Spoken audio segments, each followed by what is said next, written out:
بسم اللہ الرحمن الرحیم حامدا و مصلیا اما بعد۔ عزیز طلبہ کرام، ہم نے قافیہ کے گزشتہ سبق میں بعض ظروف کا بیان پڑھا۔ اس سبق میں مصنف اسم کی تعریف و تنکیر کے اعتبار سے تقسیم بیان کر رہے ہیں۔ ارشاد فرمایا المعرفۃ والنکرۃ، المعرفۃ ما وضع لشیء بعینہ۔ یہاں اسم کی دو قسمیں ہیں، معرفہ اور نکرہ۔ معرفہ کی تعریف فرمائی، معرفہ وہ اسم ہے جس کی وضع معین شے کے لیے ہوئی ہو۔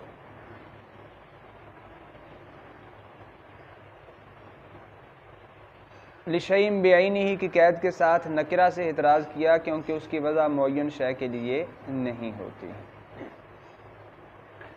وہی المضمرات والاعلام والمبہمات وما عرف باللام او النداء والمضاف الی احدها معنا۔ اس عبارت سے غرض مصنف معرفہ کی اقسام کو بیان کرنا ہے۔ فرمایا کہ استقرائی اعتبار سے معرفہ کی یہ اقسام ہیں: مضمرات، اعلام، مضمرات میں تمام ضمائر شامل ہوں گی، اعلام میں تمام نام، والمبہمات، اور مبہمات اس میں دو چیزیں آتی ہیں، اسماء اشارات اور اسماء موصولہ۔ اسماء اشارات کو مبہمات اس لیے کہتے ہیں کہ وہ مشار الیہ کی طرف اشارہ حسیہ کے بغیر مخاطب کے نزدیک مبہم ہوتے ہیں۔ جب تک مشار الیہ کی طرف اشارہ حسیہ نہ کیا جائے تب تک وہ واضح نہیں ہوتے، اس لیے انہیں مبہم کہا جاتا ہے۔ اور اسماء موصولہ کو مبہم اس لیے کہا جاتا ہے کہ جب تک مخاطب کو صلہ کا پتہ نہ چلے تب تک وہ مخاطب کے نزدیک مبہم رہتے ہیں۔ تو ان دونوں قسموں کو، اسماء اشارات اور اسماء موصولہ کو، مبہم کہا جاتا ہے۔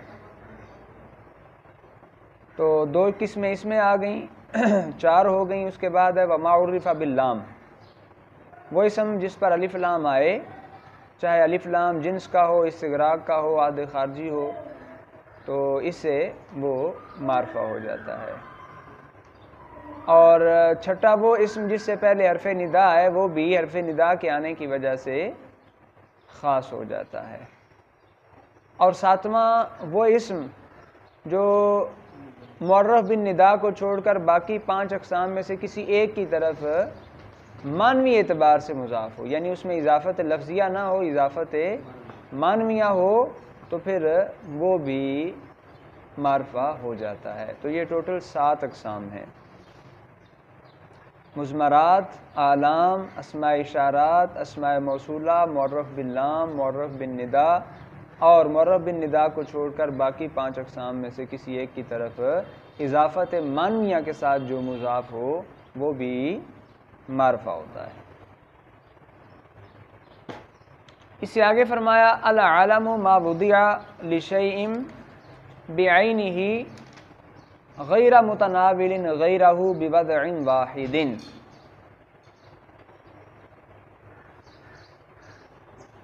مصنف نے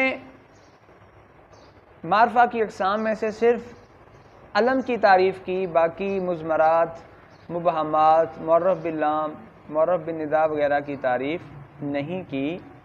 اس کی وجہ یہ ہے کہ مضمرات اور مبہمات ان کا پہلے بیان ہو چکا ہے، اسی طرح مضاف کا بھی۔ مضمرات کا، مبہمات یعنی اسماء اشارات، اسماء موصولہ اور مضاف، ان کی تعریفات پہلے بیان ہو چکی ہیں، اور معرف باللام جو ہے اس کو تعریف کی حاجت ہی نہیں ہوتی، اس لیے ان تمام میں سے مصنف نے صرف اعلام کو ہی تعریف بیان کرنے کے لیے مختص کیا۔ اور تعریف کیا کی؟ فرمایا ما وضع لشیء بعینہ، علم وہ اسم ہے جو کسی معین شے کے لیے وضع کیا گیا ہو، غیر متناول غیرہ بوضع واحد، حال یہ ہے کہ وہ اسم اپنے علاوہ کسی دوسری کو ایک ہی وضع کے ساتھ شامل نہ ہو۔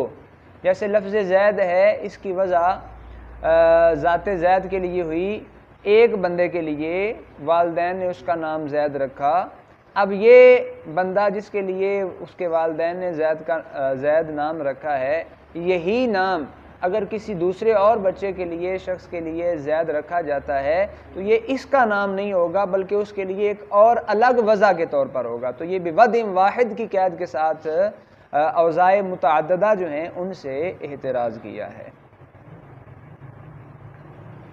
اور یہ جو قید لگائی غیر متناول غیرہ، اس قید کے ساتھ جو معرفہ کی دیگر اقسام ہیں ان سے احتراز کیا، مبہمات سے بھی، مضمرات سے بھی، معرف باللام سے بھی، کیونکہ ان کا اطلاق کسی بھی معین پر ہو سکتا ہے، کسی بھی معین پر. تو اس میں شمولیت کا پہلو ہوتا ہے، لیکن یہ اعلام جو ہیں ان میں شمولیت کا پہلو نہیں ہوتا. یہ صرف ایک وضع کے ساتھ ایک ہی شخص کو شامل ہوں گے، باقی کو شامل نہیں ہوں گے. وَعَارَفُهَا الْمُضْمَرُ الْمُتَكَلِّمُ ثُمَّ الْمُخَاطَبُ، اس عبارت سے غرض مصنف معرفہ کی اقسام میں جو سب سے اعلیٰ درجے پر ہیں ان کا بیان کرنا ہے. تو عارف المعارف جو ہے وہ متکلم کی ضمیر ہے، پھر اس کے بعد مخاطب ہے، اور پھر غائب ہے، اس کے بعد پھر دیگر اقسام یعنی اعلام وغیرہ آتے ہیں. اچھا، متکلم عارف المعارف کیسے ہے؟ بھی وہ سامنے موجود ہوتا ہے، بات کر رہا ہوتا ہے، تو پھر نام کی نسبت بھی اس میں تعریف کا پہلو زیادہ ہوتا ہے، اور مخاطب بھی سامنے موجود ہوتا ہے اس لیے. اور پھر غائب کا درجہ اس اعتبار سے ہے کیونکہ پہلے اس کا ذکر ہو چکا ہوتا ہے جس کے لیے پھر ضمیر لائی جا رہی ہوتی ہے، تو وہ بھی معین ہوتا ہے. النکرۃ ما وضع لشیء لا بعینہ، معرفہ کی تعریف، اقسام اور اعراف المعارف کا ذکر کرنے کے بعد اس عبارت سے غرض مصنف معرفہ کے متضاد جو دوسری قسم ہے نکرہ، اس کی تعریف بیان کرنا ہے. فرمایا نکرہ وہ اسم ہے جس کی وضع غیر معین شے کے لیے ہوئی ہو، جیسے رجل ہے، فرس ہے، اس میں کوئی معین نہیں کون سا رجل ہے کون سا فرس ہے. یہاں تک مصنف اسم کی تعریف و تنکیر کے اعتبار سے تقسیم سے فارغ ہوئے. اس کے بعد ایک اور تقسیم بیان کر رہے ہیں جس کا تعلق عدد کے ساتھ ہے، کمیت کے ساتھ ہے، یعنی کمیت اور عدم کمیت کے اعتبار سے اسم کی تقسیم ہے. یہ فرمایا اسماء العدد ما وضع لکمیت احاد الاشیاء، اسماء عدد وہ اسماء ہیں جو اشیاء کے افراد کی کمیت کو بیان کرنے کے لیے وضع کیے گئے ہیں. کسی بھی شے کے افراد، ان کی کمیت کو بیان کرنے کے لیے جن اسماء کو وضع کیا گیا ہے ان کو اسماء عدد کہا جاتا ہے.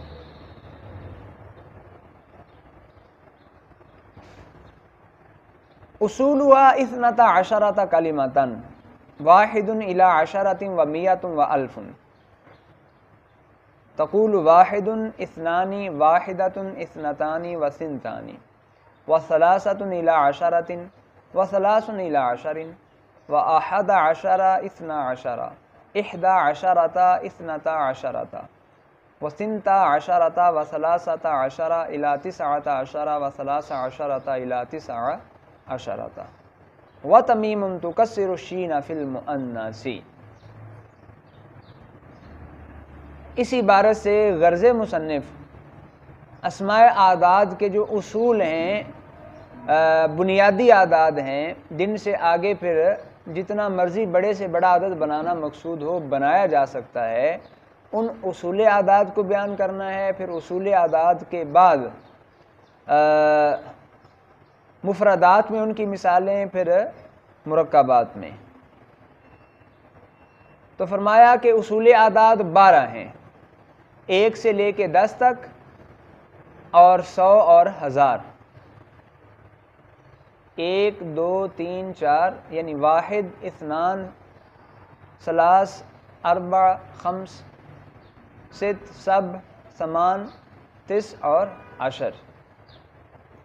یہ 10 ہو گئے. ان کے ساتھ میہ اور الف بھی ملا لیں تو یہ ٹوٹل 12 اصول اعداد ہمارے سامنے آتے ہیں۔ اچھا جی، مذکر کے لیے اگر ان اصول اعداد کو ذکر کرنا ہو تو پھر مذکر کے لیے واحد اور اثنان مذکر آتا ہے، مؤنث کے لیے مؤنث۔ مذکر کے لیے آئے گا واحد اثنانی اور مؤنث کے لیے آئے گا واحدۃ اثنتان، اور اثنتان میں سنتان دوسری لغت بھی ہے، اس کو سنتان بھی پڑھا گیا ہے۔ اس کے بعد ثلاثۃ سے عشرۃ تک عدد مذکر کے لیے خلاف قیاس آتا ہے، یعنی اگر تمیز مذکر ہو تو عدد مؤنث ہوگا، اور اگر تمیز مؤنث ہو تو عدد مذکر ہوگا۔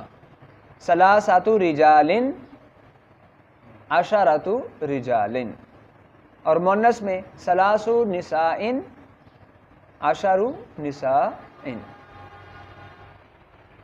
اس کے بعد ہے احد عشر اثنا عشر، مذکر کے لیے یہ خلاف موافق قیاس ہوگا، یعنی دونوں جزء مذکر، اور مؤنث کے لیے دونوں جزء مؤنث، یعنی 11 اور 12 میں۔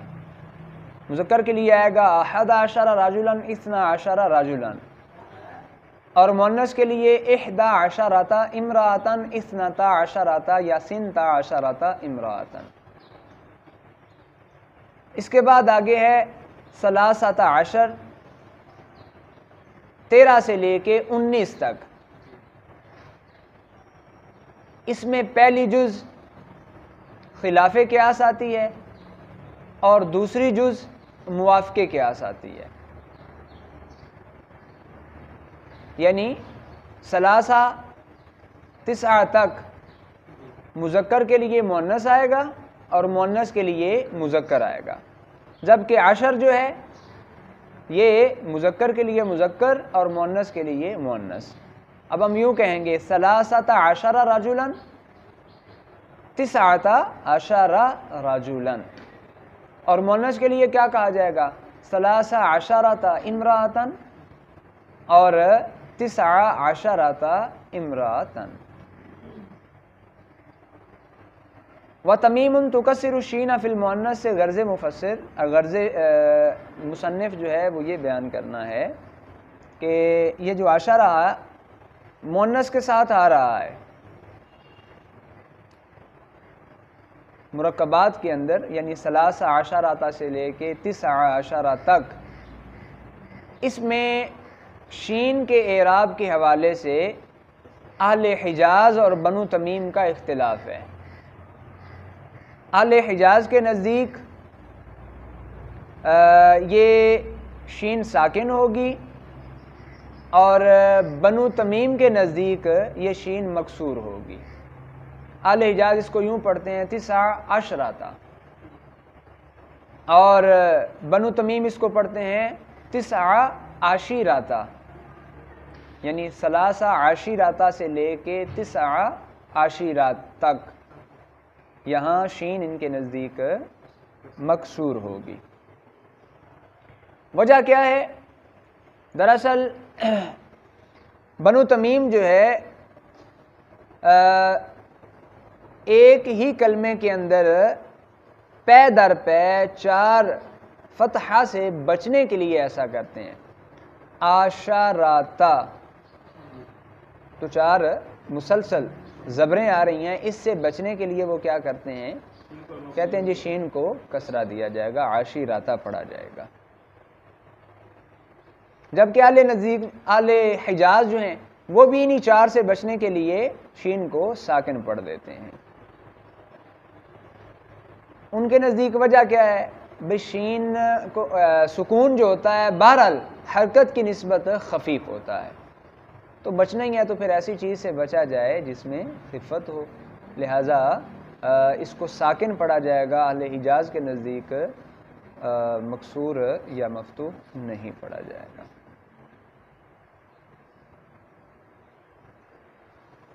اچھا جی، اس کے بعد آگے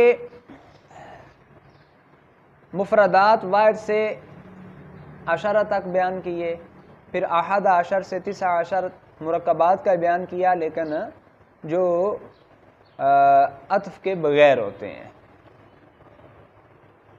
وعشرون واخوات ہوا، یہاں سے آگے جو مصنف ہیں مرکبات کو ہی بیان کر رہے ہیں، لیکن جن مرکبات میں عطف کی ضرورت ہوتی ہے وہ ذکر کیے۔ وعشرون واخواتها فیہما، اچھا 20 سے لے کے 90 تک، 20 30 40 50 60، یعنی 20 30 40 50 60 70 80 اور 90، ان سب میں تذکیر و تانیث کا کوئی فرق نہیں ہوگا، یہ مذکر کے لیے بھی یہی آئیں گے اور مؤنث کے لیے بھی یہی آئیں گے، کوئی فرق کسی قسم کا نہیں ہوگا۔ اس کے بعد ہے جی 21 22، اس کے بارے میں فرمایا وَأَحَدٌ وَعِشْرُونَ وَإِحْدَى وَعِشْرُونَ،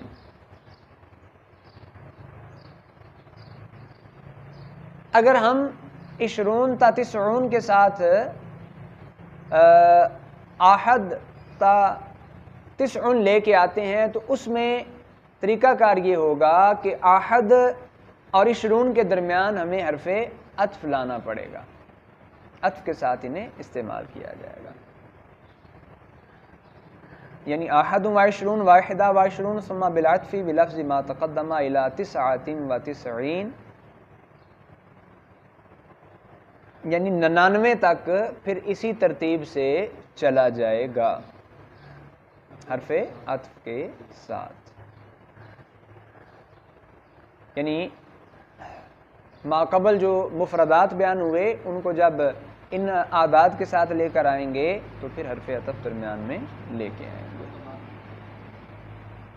اللہ اکبر۔ اور اس میں پھر یاد رہے فرق وہی کرتے جائیں گے، احد اور اثنان جب 20 تا 90 کے ساتھ آئیں گے تو یہ مذکر کے لیے مذکر آئیں گے، مؤنث کے لیے مؤنث موافق قیاس، اور 30 سے لے کے 90 تک جب یہ 20 تا 90 کے ساتھ آئیں گے تو اس میں یہ مذکر کے لیے مؤنث اور مؤنث کے لیے مذکر یعنی خلاف قیاس آئیں گے۔ 20 تا 90 تو مذکر اور مؤنث دونوں کے لیے برابر ہے، اس میں صرف پہلے جز کا فرق کیا جائے گا کہ مذکر کے لیے مؤنث لے کے آئیں گے اور مؤنث کے لیے مذکر، یعنی 23 رجلا اور 23 امرأۃ، اور ساتھ استعمال میں حرف عطف جو ہے وہ درمیان میں آتا جائے گا۔ اچھا جی، حرف عطف کا لانا کیوں ضروری ہے؟ حرف عطف کے بغیر یہ کیوں نہیں آئیں گے؟ جس طرح احد عشر سے لے کے 19 عشر تک وہ تو حرف عطف کے بغیر آئے ہوئے ہیں، یہاں حرف عطف جو ہے 20 تا 90 میں احد تا 90 تک کے ساتھ حرف عطف کیوں لایا جائے گا؟ اس کی وجہ کیا ہے؟ تو اس کا جواب یہ دیا گیا ہے بھئی ان دہائیوں کے ساتھ 20 تا 90 کے ساتھ یہ حرف عطف کے بغیر نہیں آ سکتے۔ وجہ یہ ہے کہ 20 تا 90 جو ہیں ان میں واو اور یا جو ہیں، واو اور یا اعراب کی علامت ہیں،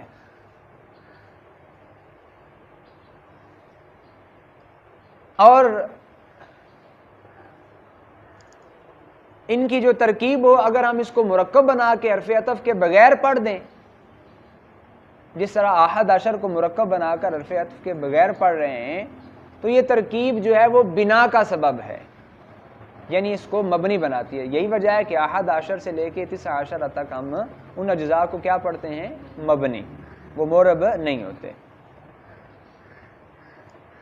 تو واو اور یا جو 20 تا 90 میں آتی ہے، واو حالت رفع میں اور یا حالت نصبی اور جری میں، وہ اس بات کا تقاضا کرتی ہے کہ یہ معرب ہیں، مبنی نہیں ہے۔ تو اگر ہم واو کے بغیر لے کے آتے ہیں، ان کو مرکب بناتے ہیں تو پھر یہ معاملہ درست نہیں رہتا، اس لیے ان میں واو کے بغیر ان کو ذکر نہیں کیا جا سکتا۔ اس کے بعد آگے فرمایا وَمِيَّةٌ وَأَلْفٌ مِيَّتَانِ وَأَلْفَانِ فِيهِمَا، اچھا یہ بھی مذکر اور مؤنث دونوں کے لیے بغیر تفریق کے استعمال ہوتے ہیں. مذکر ہو تب بھی میاں آئے گا, مؤنث ہو تب بھی میاں. مذکر ہو تب بھی الف آئے گا, مؤنث ہو تب بھی الف آئے گا. میاں تو رجل, میاں تو امرأۃ, الف رجل, الف امرأۃ. ثم بالعطف علی ما تقدم, پھر ان میں بھی اسی چیز کا اعتبار کیا جائے گا کہ جب ان کو دیگر مفردات کے ساتھ لے کے آنا ہو جو پہلے گزر چکے ہیں تو ان میں عطف کے ساتھ ذکر کیا جائے گا, یعنی ترکیب نہیں ہوگی, ان میں بھی عطف کا ہی اعتبار کیا جائے گا. اللہ اکبر. مثلا آپ میاں کے ساتھ مفردات میں سے ثلاثن, اربعن, خمسن, ستن کو لے کے آنا چاہتے ہیں تو یوں کہیں گے میاتن و خمس نسواتن یا میاتن و ثلاثۃ رجالن, تو حرف عطف کا ذکر کیا جائے گا. اس کے بعد آگے خاص طور پر ثمانی عشر اس کے بارے میں اعراب کو بیان کیا. فرمایا وفی ثمانیہ عشرۃ فتح الیاء وجاز اسکانها وشذ حذفها بفتح النون. یہ جو ثمانی عشر ہے اس کو یا کے فتح کے ساتھ ثمانیہ عشرہ یہ پڑھنا بھی جائز ہے. یعنی یا پر فتح کیوں پڑھیں گے؟ کیونکہ باقی جو اعداد ہیں ثلاثۃ عشرہ, اربعۃ عشرہ, خمسۃ عشر, ان میں یہی صورتحال ہے کہ پہلا جز بھی فتح پر مبنی, دوسرا بھی فتح پر مبنی, تو اسی اعتبار سے کیا کیا جائے گا, ثمانیہ عشرہ میں بھی یا جو ہے اس کو فتح پر ہی مبنی پڑھا جائے گا. وجاز اسکانها, اس میں دوسری لغت یہ ہے کہ اس میں یا کو ساکن کر کے ثمانی عشرۃ بھی پڑھ سکتے ہیں. اس میں ایک تیسری قرات بھی ہے, وہ یہ ہے کہ یا کو حذف کر دیا جائے اور یہ جو نون ہے اس کو مفتوح پڑھ کے یوں کہا جائے ثمانہ عشرۃ, لیکن یہ قرات جو ہے یہ شاذ ہے, یہ لغت شاذ ہے. ہاں چوتھی قرات اس میں ہے کہ یا کو حذف کر کے نون کے کسرہ کے ساتھ پڑھا جائے ثمانی عشرۃ, یہ جو ہے درست ہوگا. اب یہاں سے مصنف جو ہیں وہ ان اعداد کی تمیز کا بیان کر رہے ہیں. فرمایا وممیز الثلاثۃ الی العشرۃ مخفوض مجموع لفظا او معنی الا فی 300 الی 900 وکان قیاسها مئات او مئین. 3 سے لے کے 10 تک کی تمیز, اس کا اعراب یہ ہوگا کہ وہ مجرور آئے گی اور صیغے کے اعتبار سے لفظاً جمع ہوگی یا معنن جمع ہوگی. جیسے ثلاثۃ رجال لفظی جمع کی مثال ہے, تسعۃ رہط معنوی جمع کی مثال ہے. الا فی 300, یہ ما قبل قاعدے سے استثناء کیا کہ ثلاثن سے لے کے 90 تک ان کی تمیز اگر لفظ میاں آئے تو پھر اس میں جمع کا اعتبار نہیں ہوگا, وہ مفرد ہی آئے گی. قیاس تو یہی چاہتا ہے کہ وہ جمع آئے, لیکن چونکہ اس کا استعمال کثیر ہوتا ہے تو کثرت استعمال کو جمع کے مشابہ قرار دے کر اس کو مفرد ہی استعمال کیا جاتا ہے. وممیز 11 الی 99 منصوب مفرد, 11 سے لے کے 99 تک اس کی تمیز کے بارے میں بیان کیا کہ یہ منصوب ہوگی, مفرد ہوگی. جیسے 11 رجلا 99 رجلا. وممیز 100 و الف و تثنیتہما و جمعہ مخفوض مفرد. 100, 1000 ان دونوں کے تثنیہ اور 1000 کے جمع کی تمیز مجرور مفرد آئے گی.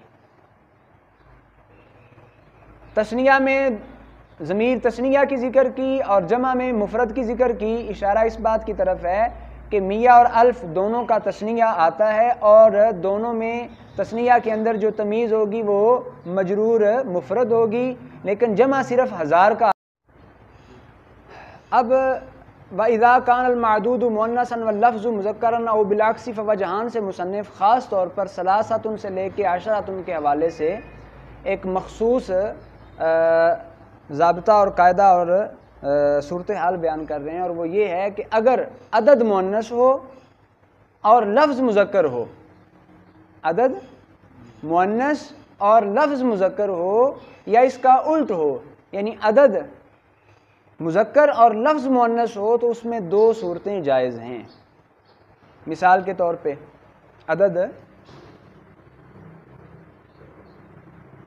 عدد ہمارے پاس کیا آ گیا؟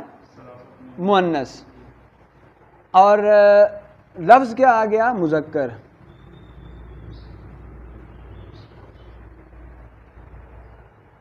اس میں دو صورتوں کا اعتبار محض اس حد تک نہیں، آگے اس کے ساتھ ہم لے کے آتے ہیں ثلاثۃ اشخاص من النساء۔ اگر اس سارے مفہوم کو پیش نظر رکھیں تو اس کو پیش نظر رکھتے ہوئے اس کی دو حیثیتیں ہو سکتی ہیں۔ جی، اشخاص لفظ کو دیکھیں تو پھر یہ کیا ہے؟ مؤنث۔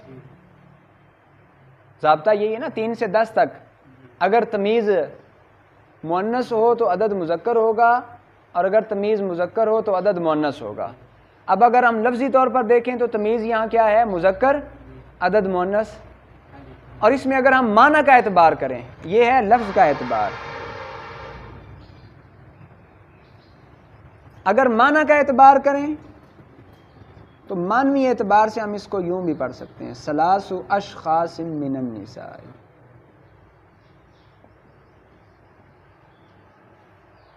یہ دو وجہ ہیں، ٹھیک ہے جی۔ یہی صورتحال اگر ہم دیکھ لیں دوسری طرف،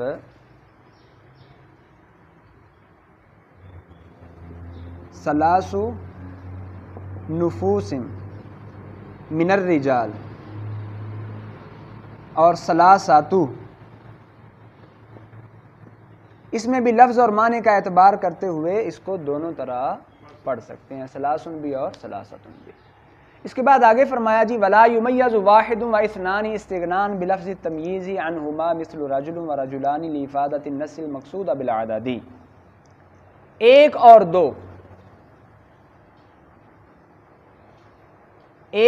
دو جو ہے لفظ تمیز سے مستغنی ہو کر استعمال کیے جاتے ہیں، یعنی ایک اور دو جو ہیں ان کی تمیز نہیں لائی جاتی۔ وجہ کیا ہے؟ بھئی اس میں خود جو لفظ ایک اور دو کا معنی دے رہا ہوتا ہے وہ ان اعداد کو بطور ممیز لانے سے بے نیاز کر دیتا ہے، اور وہ خود اس چیز کا فائدہ دے دیتا ہے۔ جیسے رجل، رجلان، رجل ایک پر دلالت کر رہا ہے، رجلان دو پر دلالت کر رہا ہے، تو خود یہ لفظ جو ہے یہ عدد کے استعمال کو بیان کرنے سے مستغنی کر رہا ہے، اس کا خود ہی فائدہ دے رہا ہے، تو واحد اور اثنان کو بطور عدد ذکر کرنے کی یہاں حاجت نہیں ہے۔ اچھا جی، یہاں تک تو اعداد کی تمیز کا مکمل بیان کیا۔ اس کے بعد یہ ہے اگر ان اعداد کے اندر ہم تصغیر یا حالت کا اعتبار کرتے ہیں تو پھر استعمال کس طرح ہوگا؟ اعداد کے اندر تصغیر کا یا حالت کا اعتبار کرتے ہیں تو فرمایا وَتَقُولُ فِي الْمُفْرَدِ مِنَ الْمُتَعَدَّدِ بِاعْتِبَارِ تَصْغِيرِهِ الثَّانِي وَالثَّانِيَةِ إِلَى الْعَاشِرِ وَالْعَاشِرَةِ لَا غَيْرُ۔ جب ہم متعدد سے مفرد میں تصغیر کا اعتبار کریں گے تو پھر ہم یوں کہیں گے ثانی الاول، پہلے کا دوسرا، پہلے کو دوسرا بنانے والا، یعنی پہلے کو دوسرا بنانے والا۔ اول سے شروع نہیں کریں گے ہم، وجہ یہ ہے کہ اول سے چھوٹا تو عدد ہوتا کوئی نہیں، ایک سے چھوٹا تو کوئی عدد نہیں کہ یہ ایک جو ہے اس چھوٹے کو پھر اس طرح کر دے، اس میں تصغیر پیدا کر دے. تو ثانی سے شروع کیا جائے گا، ثانی، ثالث، رابع، خامس، سادس، سابع، ثامن اور عاشر. اس سے اوپر بھی نہیں جائیں گے، یہاں تک ہی، یعنی بے اعتبار تصغیر جو ہے وہ 2 سے 10 تک جائیں گے. تذکیر و تانیث کا اس میں فرق ہوگا. اور یاد رہے کہ جب اس میں ہم تصغیر کا اعتبار کریں گے تو تصغیر کے اعتبار میں عدد برابر والے عدد کی طرف، اوپر والے عدد کی طرف مضاف نہیں ہوگا. تصغیر کے اعتبار میں عدد برابر والے عدد کی طرف، یعنی ثانی کی اثنین کی طرف، ثالث کی ثلاثہ کی طرف نسبت کر کے پڑھا جائے، یہ نہیں ہوگا. یا ثانی جو ہے اس کی ثلاثہ کی طرف نسبت کر کے پڑھا جائے، یہ بھی نہیں ہوگا. تو اپنے والے اوپر، اپنے سے بڑے عدد کی طرف تصغیر نہیں ہوتی اور اپنے برابر عدد کی طرف بھی تصغیر نہیں ہوتی. تصغیر ہمیشہ کیا ہوگی؟ اپنے سے چھوٹے عدد کی طرف ہوگی. اچھا جی، اور یہ کہاں تک ہوگی؟ 10 تک.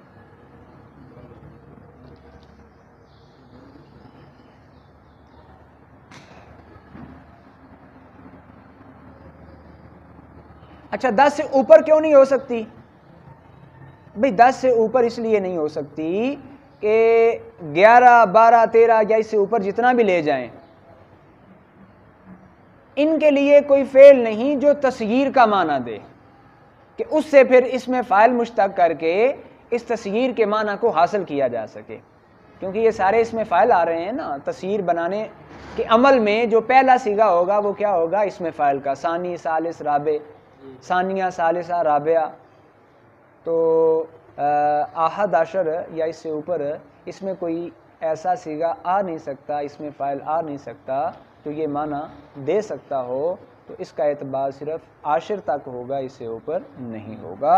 وَبِاعْتِبَارِ حَالِهِ الْأَوَّلِ وَالثَّانِي وَالْأُولَى وَالثَّانِيَةِ إِلَى الْعَاشِرِ وَالْعَاشِرَةِ وَالْحَادِي عَشَرِ وَالْحَادِيَةِ عَشَرَةِ وَالثَّانِي عَشَرِ وَالثَّانِيَةِ عَشَرَةَ إِلَى التَّاسِعِ عَشَرِ وَالتَّاسِعَةِ عَشَرَةَ.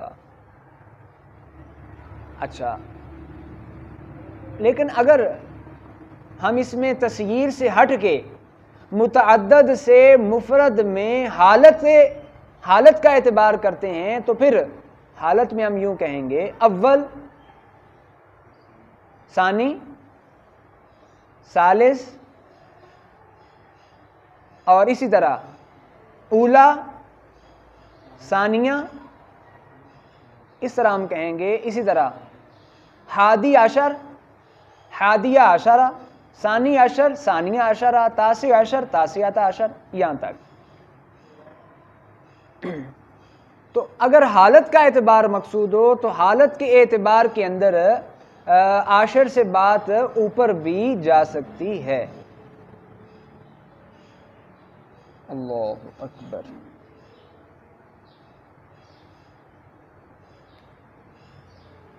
اچھا جی،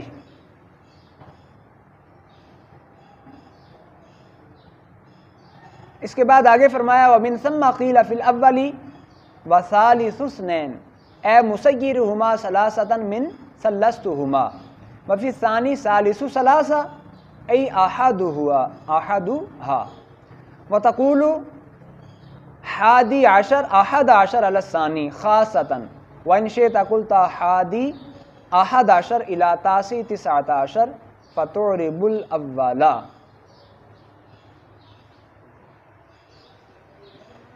یہی وجہ ہے. کیا وجہ؟ بھئی متعدد سے جب واحد میں ان دو اعتبارات کو جاری کریں تو ان دو اعتبارات کو پیش نظر رکھتے ہوئے تصغیر کو جب دیکھا جائے تو تصغیر میں ہم یوں کہیں گے ثالث اثنین، یعنی اس میں متعدد سے جو مفرد ہم لے کے آ رہے ہیں وہ مفرد جو ہے اس متعدد سے کیا ہونا چاہیے؟ بڑا ہو درجے میں مساوی یا برابر نہیں ہونا چاہیے.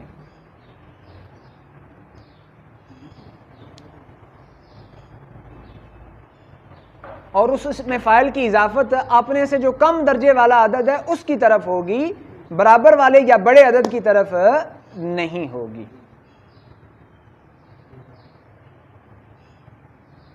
اسی طرح اگر کوئی عدد دو درجے جو ہے وہ اس سے کم ہے تو اس کی طرف بھی نہیں ہوگی. اب ہم ثالث اثنین کہیں گے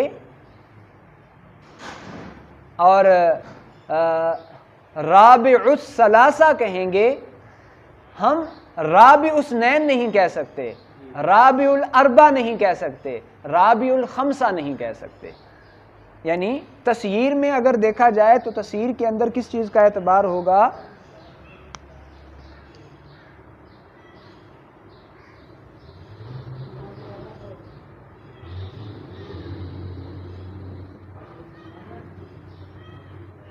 تسییر کا اعتبار ہو تو پہلا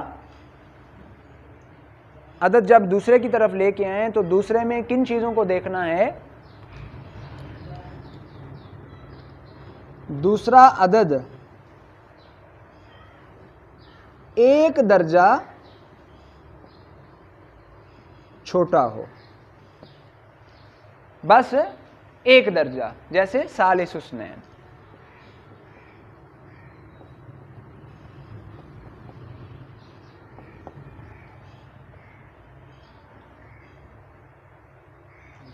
جو نہیں ہو سکتا یہ درست ہوگی. ٹھیک ہے جی. دو درجے چھوٹا ہو، برابر ہو، بڑا ہو،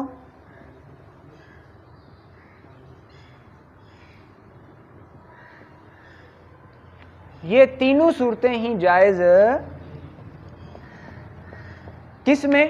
جب تسییر کا اعتبار. نہیں کہہ سکتے جی. دوسرا عدد دو درجے چھوٹا ہو، مثلا رابع اثنین، نہیں کہہ سکتے. رابع اثنین نہیں کہہ سکتے. برابر ہو رابع الاربع نہیں کہہ سکتے. بڑا ہو رابع الخمسہ نہیں کہا جا سکتا. تو یہ ہے تسییر کا اعتبار. وفی ثانی، دوسرے میں، دوسرا کون سا ہے جی؟ جب اعتبار کس کا ہو؟ حالت کا.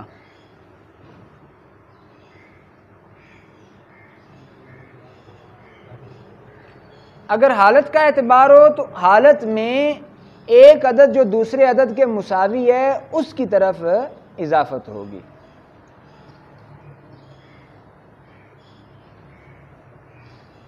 اس میں کس کی طرف ہوگی؟ جو درجے میں مساوی عدد ہے.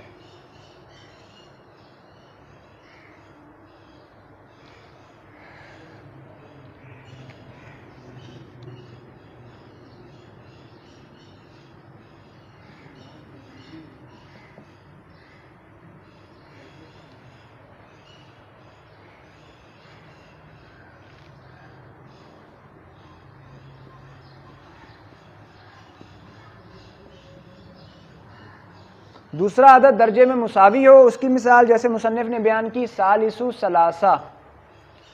ثالث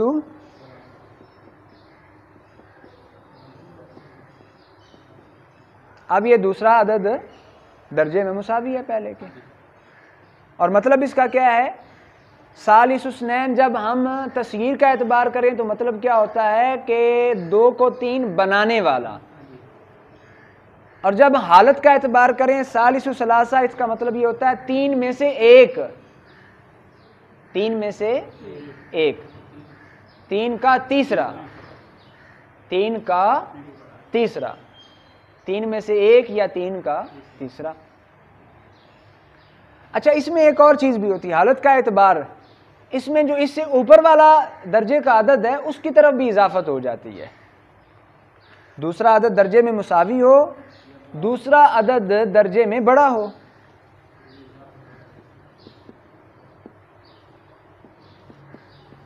ہم یہاں ثالث اربع بھی کہہ سکتے ہیں.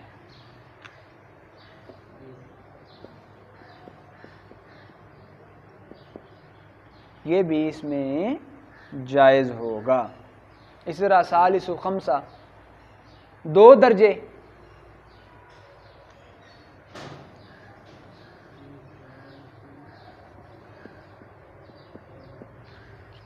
دو درجے بڑا بھی ہو سکتا ہے. ثالث و خمسہ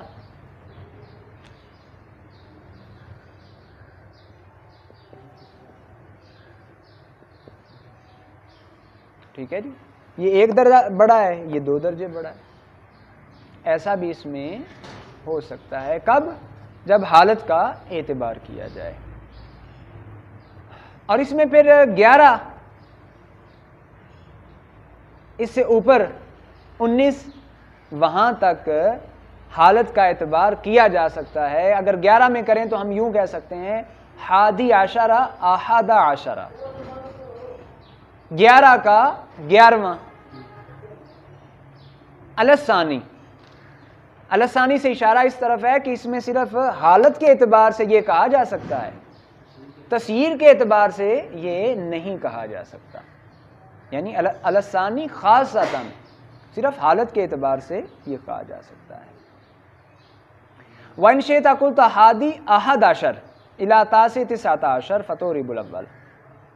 اچھا پھر اس میں 11 جو ہے 11 اگر 11 سے 19 تک ہم نے لے کے جانا ہے تو پہلے میں 2 طرح سے اس کو ذکر کیا جا سکتا ہے.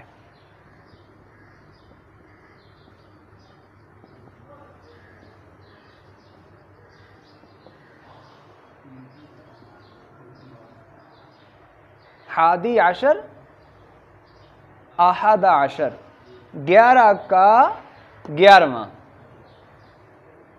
اور اس میں دوسری قرات اور دوسری لغت کیا ہے؟ عشر کے بغیر اس کو یوں بھی پڑھا جا سکتا ہے حادی 11. ٹھیک ہے جی، اس طرح بھی اس کو پڑھ سکتے ہیں دونوں حالتوں کے اعتبار سے. لیکن جب ہم یہ دوسری حالت کا اعتبار کریں گے نا حادی 11 تو پھر فَتُورِبُ الْأَوَّلَ، یہ جو پہلا ہے اس کو کیا بنا دیں گے ہم؟ مورب بنائیں گے. اب یہ مبنی نہیں ہوگا. جب اس طرح آئے تو پھر تو مبنی ہوگا، لیکن جب عشر کے بغیر آئے تو پھر کیا ہوگا؟ یہ پہلی جز جو ہے وہ مورب ہو جائے گی. اب یہ مبنی نہیں رہی، کیونکہ مبنی کا تقاضا کرنے والا امر کیا تھا؟ اس کا مرکب ہونا. جب یہ مرکب نہیں رہا تو اب یہ مورب ہوگا. یہاں تک الحمدللہ اسماء اعداد کے حوالے سے ہماری بات مکمل ہوئی. انشاءاللہ العزیز ہمارا اگلا سبق جو ہے وہ مذکر اور مؤنث کے حوالے سے ہوگا. اللہ رب العزت